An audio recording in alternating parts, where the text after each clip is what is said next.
There was nothing on the market good enough, punchy enough to get my consultants billing quickly in tough markets. Nothing that engaged my consultants, keeping them hungry for deals. Nothing that kept them sharp. See, no one was as good at training my people as I was. But this took a lot of my time. What was available for my senior consultants? How could I maximize their revenue? There was nothing on the market that truly made my people feel invested in, that I would be comfortable putting them in front of. So we made it. Find out why people are joining the RecWire Plus recruitment platform. Link in the show notes. Back to the show. Welcome back. We are here with Anthony Kelly on the Recruiter Startup Podcast, the Great White Hope, the Milky Bar Kid. He's just done his first financial year. We were there at the start, keeping an eye from the distance. You're still standing in the worst market to start a recruitment business in about 10 years. Well done. Yeah, cheers. Felt like it, don't get me wrong. Definitely coming into 2025 a lot happier than we came into 2024. Yeah, we've just hit like our stretch target for January. And that's the first time we've done that in 18 months. So and if we're at the bottom of the food pile in rec to rec with the pipeline for next month, that means that all ye fuckers are making money. So life is good again. Yeah, you know it's good when you're your message in Rector X is like, do you have anyone in Bishop's Stortford by any chance? Here we are. I've just finished lunchtime jiu-jitsu session. Better bring this mic a little closer as well. Me and a bunch of other old broken men do a bit of training. Two young kids, startup business, working like a dog. What are you doing for your health and fitness now? Well, second kid isn't here yet. That's April. Done some ligaments in my ankle about halfway through last year. So the last 6 months I've just been putting on weight and seeing a physio. Oh, Started man. back spin class. I can't go running yet, and golf, just because I need a bit of social, Yeah, something to fill that social battery. So if I yeah. can get out golfing or to a driving range once a week, that might keep me ticking on for a bit. How's life in England? How are you finding it? I like it. I live in Bishop Stortford, nice little town, nice commute into London. Definitely a lot different than Dublin.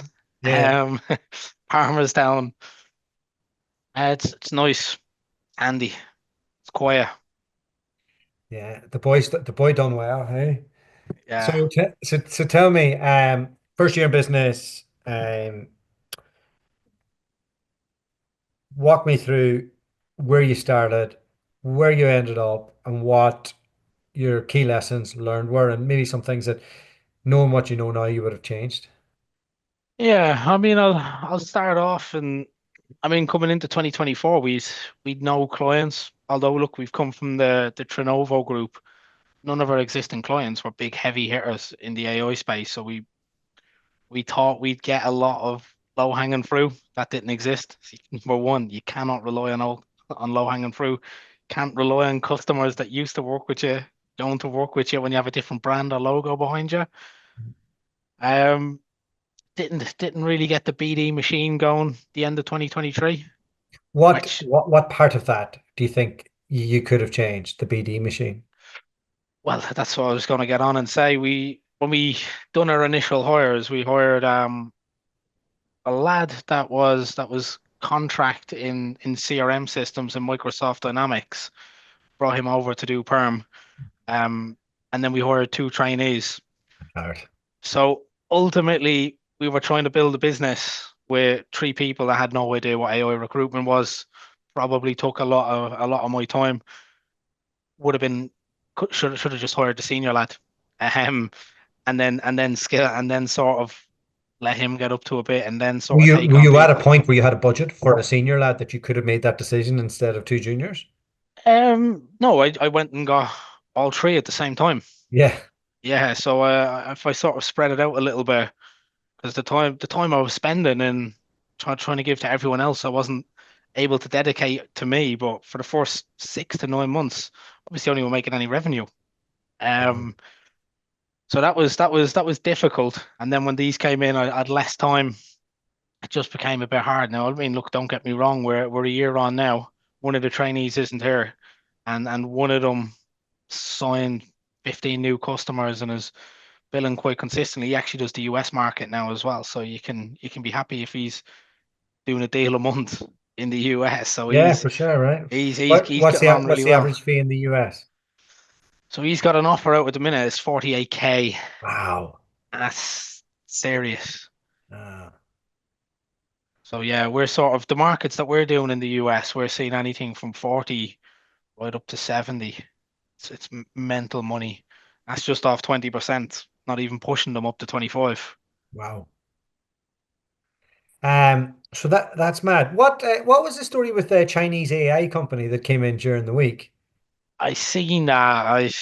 Some people are saying it's fake news from the Chinese government. But then some people are saying they've basically done what OpenAI has done for 5.5 million, and it's 1,000 times better. Oh Well, shit. OpenAI cost hundreds of billions. Yeah. Um, so if they have done it and they've made it open source, which means it's free for anyone to use, so it just means that OpenAI and Nvidia kind of have no market anymore. It's Well, not gonna make a difference to us because we work not necessarily with the maker. We work with the people who are using that technology to build tools, to build tech. So if mm. someone was using or building off OpenAI, they might now build off DeepSeek. Um, Not to get morbid, but the future of jobs in AI. I think I've asked you this last time. I'm curious.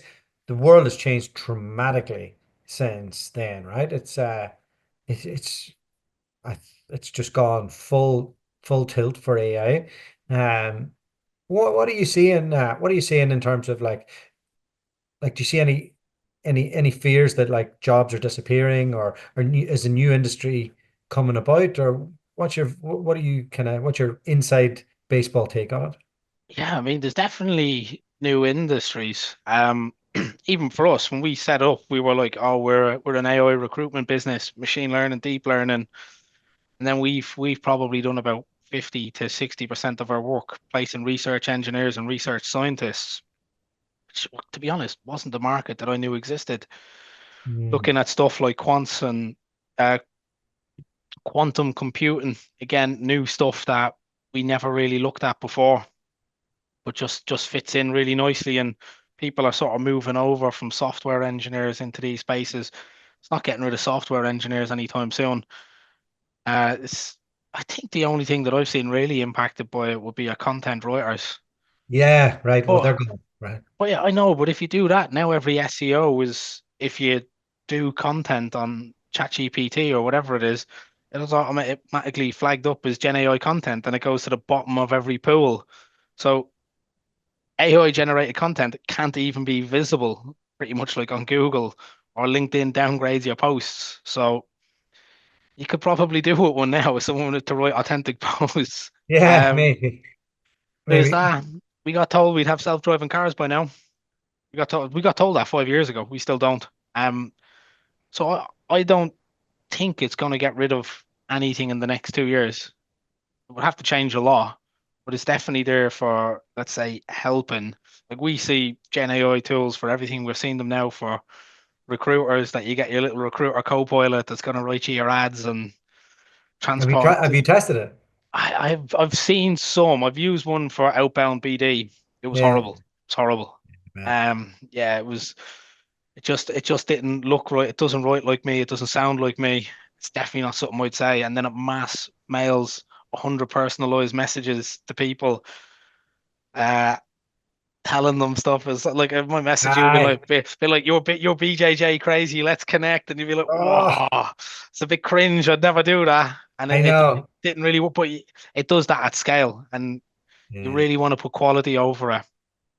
Mm. Which I think is hard. I think there's no line between quality and AI. Yeah, there has to be someone watching over it. So far, If I was to let it do anything on my behalf, I have to see what it's doing first. But then I may as well do it myself because it because doesn't you're save you the supervising. time. Yeah. Yeah, it's a tricky one, eh? So Trump won the election. Seems to be a wave of jobs that have come in since. From my perspective, I can see that he's just got to work with everything, and things seem to be motoring. Are you hearing a lot of optimism in the jobs market in the US? Yeah, yeah. I mean, when we last spoke, we'd no one doing the US. Oh, We've got three people doing the US now from the same office. Everyone is in the same office. Our European, UK, USA, and contract team. We're all here. Look, I'd prefer to have 40 people here than 10 people in four offices. yeah. It's more fun. It's more 2015 style recruitment as well. So you've only 8 people, but they're all doing very different things. So it's the plan to start like building out those teams now that you've kind of thrown a dart at a few different like sexy areas. Yeah, there's nine of us now. Everything is quite well aligned. Like and it lines up very well with what everyone does at Trenovo Group. So we've got one lad that does data science, machine learning, and quants into Mm. financial services. Basically, we can work with all the clients from Broadgate, and then Trust and Soda have someone that just does software engineers into financial services. So that's going to be a function that we'll build out. Mm. And then we break it down into like research, computer vision, and NLP. Computer vision being your mid journeys, your NLP being your Alexas, generative AI music, LLMs. Yeah. So yeah, that's what we've gone on. So we've now got, I would say, a nice grip on someone doing like a good group doing it in Europe, a good group doing it in the USA. Now we just need to fill out in and I guess divide and conquer in our in the Sure. areas we're doing well at. Yeah. Well, for some of the younger people that you've trained in recently, what do you think the key difference is in the way that they work or the facilities that they have compared to when you started? Yeah, well, I mean, Harry's had I mean, his first 12 months in recruitment didn't do a deal for 10 months and then done 100 grand, over 100 grand in the next two. That's nuts, isn't it? Like Yeah, yeah, but that's the opportunity that's at hand. To be fair, everything else he was doing was really good. you'd Again, want to prob see like really good behaviors to keep somebody on that long, wouldn't you? Yeah, yeah. So that's what I meant. It was coming up behaviors, shifted his market. We kind of had him as a bit of a generalist AI in the USA. I mean, that's literally throwing a dart in the dark. It's too big. You can't target everyone. So I got him doing the same stuff I was doing, which was Gen AI diffusion and in computer vision. He's done that, and then between like March and the end of the year, he signed up 15 new clients. Steady flow of jobs, steady flow of offers. Uh, Conversion wasn't there, but as you said, once you get the first one, they kind of come like buses. Yeah, it's so hard to keep the faith when things are hard like last year. You know, it was such a bloody tough year. He Um, kept the faith as well. He was like he's so close. He had people verbally accepting. The US is crazy. He had a candidate verbally accept an offer for 320. Candidate was on 250. Uber come in and steamroll his offer 700 grand. And he wow. was like, how do I, it's like, what am I doing wrong? I was like, you're actually not doing anything wrong. Just have to go again. What can we say? Like, can't blame Uber for Yeah. offering what's the standard package for them. But yeah, Yeah. he kept the faith, came in every day, good attitude, still wanted to do BD, still specking out candidates and came around. So the how is it a harder start than you thought you would have? Um, how has that affected your overall strategy? Have you gone back and done your review on this was our plan, this is what we set out, here's where we are, like we're still going, we've put in the foundations. Do we double down now that we see that the market's right, or do we slowly like go, do you know what, let's consolidate for a little bit, make sure the market really is back, or what? Like, what are those internal monologues happening with somebody Yeah. like you? So we know we're nine people now. We need a new office. We'll only fit three more people in this space now. We want to, let's say, low end of a good performing year. If we average 14K NFI per head, Yeah, um, over per person over the whole year, we'll probably end up at about 16, 17 people in the new office. Now, I actually think realistically we could be doing between 18 to 20. Truth be told, is our average fee is above 20 grand. As a yeah, group, we're doing Switzerland, Germany, and the USA. So if we do zero point 0.8 placements a month per person, we should be able to be closer to 20k, which would probably see us land at about 22, 23 people this year. Mm. And what we're And just going to do is plug people into the existing markets that are proven success. and why is it so hard to do a deal a month for everybody? What, well, like, is it the time? Is it the market? Is it like from a startup perspective, you just don't have the same control over like local based clients that you would have? Is it all of the above? Like, what's Yeah, it's I would say it's the area that we do. The research scientists, like we have clients asking us for people with PhDs in AI and magnetism so that they yeah, can build AI magnets for storage. It's stuff that one that the candidate doesn't really there's no candidate pool. yeah, So like there's a lot of stuff like that, and then clients just have crazy high bars. Um, so it's not a case of when we find someone, we'll go for it. It's like we have to find their one. But the fees reflect that. I would much rather do a deal a month at 40k than do three at seven. yeah. Fair enough. And tell me what out of all the tools that you've been using, has there been anything that's really helped you and that you're like, oh, that was a great purchase? Or I would probably I've mixed reviews about it because of its price, but I really like Sourcewell. yeah, I like it because it's a BD tool. It's not a CRM or it's not an email sequencer, right? You can literally just sit there, add people with 100 phone numbers and ring them every Tuesday, and then it will add notes to Bullhorn. Hmm. Like just as a really old school BD tool is great. It will send a message. Tried to call you today. How long Let's before speak Bullhorn again. buys it? I wouldn't say it's that long at all. Yeah, right. Like it Uh, just mean they seem to acquire everything that integrates well that people enjoy using. yeah, they'll go for it, I'm sure.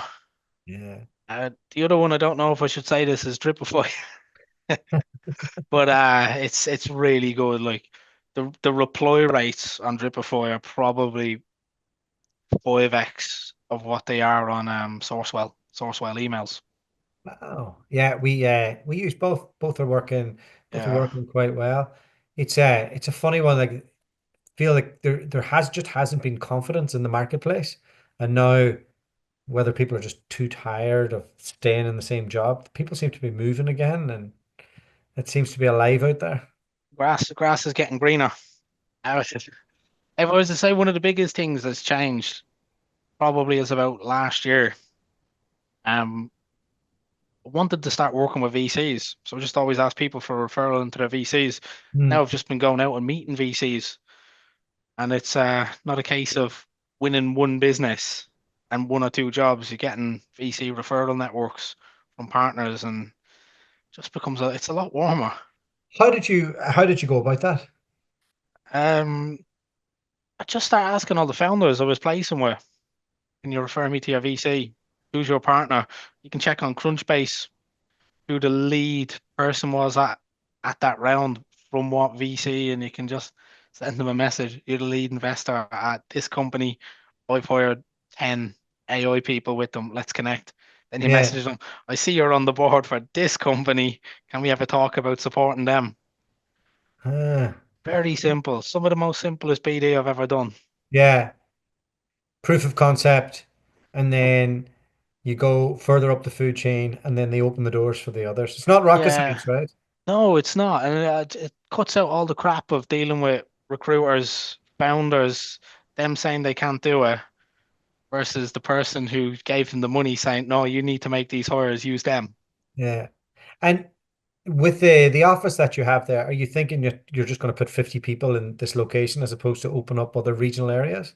Not this one. But yeah, one in town will be You'll we're move looking back at. into town, will you? No, not London town, Bishop Stortford town. All The right. big B Stortford. But you're making a strategic call not to like open a New York office, for example, or Yeah.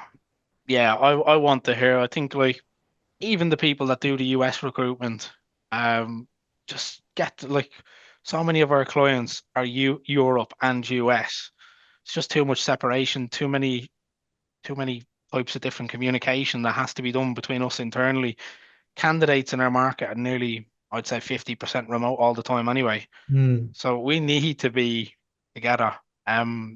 Also, it's talked about the last time the osmosis of learning of people on the floor, people that actually give a shit, stay back late and learn from the best people in the US. They'll be in early to work with the best people in EU, jump on calls with them, and they're just interested. And I think if you start breaking people up, you'll never have a chance to do that. Yeah, I suppose you've had the benefit of joining a big group and then watching all the stuff that they've done, whether it's worked or not worked, or and then work out what you're like, and then kind of fit your own strategy into a larger group and then execute that. Because the temptation thing from an ego perspective, right, would be I'm going to get a New York office and I'm going to be Big Anthony Kelly and I'm going to fly over there and stay in a hotel. I mean, this sounds great, by the way. Uh, Uh, and do all of that. But obviously, there's tax, there's the cost of an office, there's cost of US staff, there's all of those things are massive. So you're making a strategic call not to do that. yeah, yeah, I think so. Like we like it, and we did actually look and consider like if we were going to do it, if we're going to go down the VA road to keep costs low. But then when we look at where we recruit, being Switzerland, Germany, and the USA, Mm. the UK is the cheaper place to operate from as well. Um, Really? yeah, salaries like I mean, Switzerland is about 2x more expensive, and Wow. then the USA is about 3x more expensive. So you don't need. We're technically nearshored in the UK in Mm. comparative cost to where we're operating. And no temptation to go launch a Dublin office. I mean, I could. Um, we still have Broadgate operating in Dublin Yeah. in Central Bank as well, which is pretty cool. But no, I think I'm pretty made up in Bishop Stortford for the Yeah. What minute is at it you like least. about Bishop Stortford? It's not. It's close to town. It's kind of like living in Delbridge or Kildare of Yeah. Dublin. It's 40 minutes into the city, but you've Yeah. got like You just do just like a country walks and have like just a little bit of pint of green. ale. Well, yeah, well, not ale, but Guinness. Yeah, there's decent Irish bars here. It's close to the airport, so I can go back to Dublin. My family can come to me. I can fly to any city. I can go in and meet clients in London. Mm. But then at the end of the day, I'm not in the city. Things that you take for granted when you live in Dublin is being able to park in your own driveway. Yeah. Don't get that when we lived in London. So that's a bit of a combination of what you'd get in the city and suburb. When is the second kid due? April, Boy, girl, do you know? another girl, yeah, 2 for 2. And that'll be Well, Freya was 2 yesterday, two under three, hey? 2 under 2.5. Two under two and a half. That's what I had. Hey. Well, I think I had two under two. Maybe two girls isn't as bad. Maybe it'll all work out. Yeah, yeah, we'll But see. I I'll tell thought, you right, at this stage now, um, at 7 and 6, they play in the same football team. The younger boy's a bit more athletic. Um, so he plays up here. They do the same jiu-jitsu. They have the same friendship network. They watch the same things on TV. They go mostly to the same parties and all of that. So they have the same nanny who picks them up from school, takes them to their football and all of that. So it's like everything is so easy that when you have two at the same time. That said, the first 3 years are absolute hell. I just said, how can I have any less free time? How can I be any more busy? It just can't happen. I'm already 100% busy. I find the great motivation though, because you have a kid and you're like, oh God, I have to go into provider mode again now, and you're like, and then when things stabilize, I'm like, maybe I know you're a bit more full on than me, but I take my foot off the gas a little bit, relax a little bit. But then you have another kid, you're like, no. The wheels are back on the track. The wheels are. Do you reckon the job of a recruiter will exist when your girls are graduating from high school? I reckon there'll be something there, whether it be an agency recruiter or an in-house recruiter, I don't know. Um, It's definitely going to be some kind of change. Yeah, you know, right? I'm looking at companies like we recruit for them where they're trying to build. You can basically copy yourself, and you can train me to do a 15-minute introduction with every person that applies for a job, I and mean, it will you it will add use an AI to score 15, them. 16 years onto that. Yeah, yeah, but there would probably be someone there at the end who's going to assess who's coming in and out. Also, yeah, you get people saying, "So, what would an AI do with a counter offer? What would they do when a candidate doesn't show up to an interview?" You know? Well, they would work down the logic reason route of what to do next. Like they would like they won't be able to do it yet, but you could imagine it would know like if this happens, you do this. If this happens, you do that. I mean, if we can train shit business graduates to do recruitment, we can train like a genius computer, you know. Yeah, I don't know. I think it will lack the intuition of specking out a CV to actually win your business. It will exist in like an in-house capacity, I think, but yeah, probably more. I don't think it can ever replace the sales element of what we do. God, I hope so.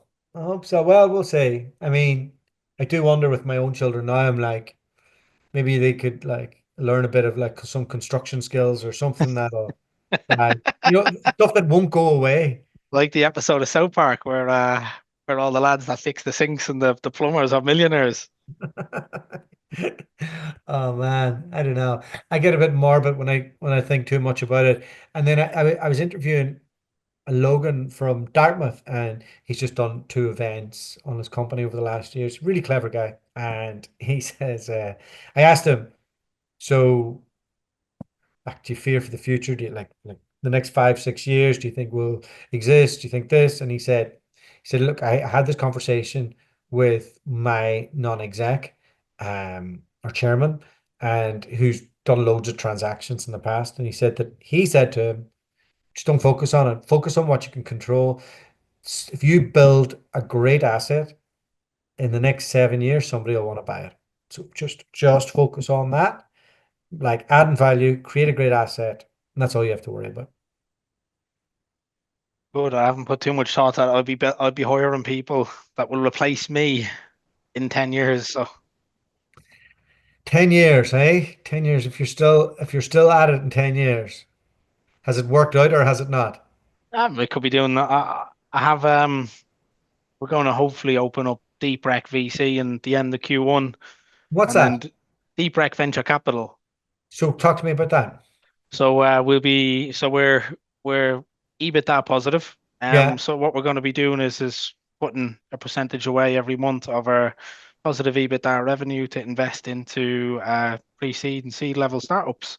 nice.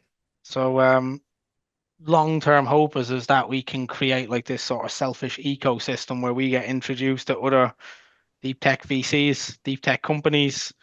Um, Kind of becomes a little bit more of a passive network. I like that. So it would only really take a one boom cycle, to put enough money away to get to play the game, at least for entry into the game, right? Yeah, I've started offering to some pre-seed companies 50% fee, 50% loan stock. That's So good, eh? if you can get a logo up there for free, just makes just makes you look bigger than you are really as a No, but it, portfolio. it does it does make sense. It's a good strategy. Also, it's like going to the bookies, isn't it? Yeah, yeah. Well, it ties you in with them as well, right? You can say we do the first two 50/50, then after that we want everything at 20%. And actually, because we have these loan stock units, we want it on exclusive. There you go. Wow, that's not bad. So you got a So good vision so on maybe on the maybe we'll overall. transition into that in 10 years' time. There you go. There's nothing wrong with that. So motoring on, what do you think the next 24 months look like? You're going to move into a new office. Yeah, move into the new office. I say we probably want to be growing headcount this year but we want to double. Sort of on the low end, moving to a new office. It'll be our probably 50 person office. Wouldn't say double from 18 to 36 because naturally that's never going to happen, right? It's you're going to have a You little might bit get a of run. You don't know. You might might get a have run. Like yeah. churn and stuff. you've had the toughest start and you've done all right. So you don't know. Like you saw what people did in the last boom. Yeah, true, true. I think though we've got a good benefit. We've got a lot of people in the business now that have maturity in AI recruitment. You know, some people that have been here for over a year. So I think that will help us because they were all actually experienced hires, and they're now on that sort of runway. If they'll probably all be looking at 1 to 3 reports into them in the next 12 months, let's say. Mm. So we've got the runway for that. But again, it's gonna be the same thing. We have a contract team now up and running, so we'll have our contract team focusing on DAC and on USA with sort of an AD overseeing both the BM for either function. We'll just replicate that then as well on perm. Um, for USA and Europe, with our sort of micro functions in there being research, computer vision, and NLP. And will you get down to the Rec Agency Expo this year at all, or is that a bit There's a out of the way? chance. There's a chance, No, and well, it depends on how the partner feels. yeah, I might have to take you out for a pint or two then. I think I might take a little spin over. It's been a few years now.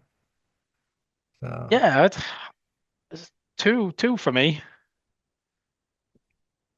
was that 2 years? It God, was 2 years ago. It was pre-deep rec, I think.